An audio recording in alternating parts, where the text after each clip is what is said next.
بيحصل معاكي ان اشخاص تقرب منك وتبقى معجبه بيكي وبعد كده فجاه بيبعدوا عنك؟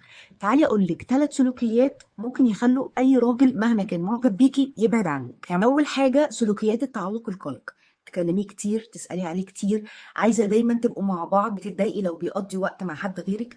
كل السلوكيات دي رغم ان انت متخيله ان هي بتنم عن الحب، ان هي طبيعي تبقى سلوكيات تخلي اي شخص يبعد. تاني حاجه قله الثقه بالنفس والغيره المفرطه. في غيره صحيه، لكن لما انا يبقى عندي غيره زياده وبتخانق معاه على كل الاشخاص ومش عايزاه يعرف حد غيري. تالت حاجه الاعتماديه المفرطه، ان انت معتمده عليه في كل حاجه، ودي حاجه بتبقى مجهده للشخص. انا عارفه ان السلوكيات دي ممكن تخرج منك بطريقه طبيعيه، او انت متخيله ان هي دي طريقتك في التعبير عن الحب، بس السلوكيات دي بتضعف العلاقات، مش بتقويها، مش بتاثر تاثير سلبي بس على الشريك، لكن بتاثر عليكي انت كمان تاثير سلبي، لان هي اصلا بتستنفذ من طاقتك.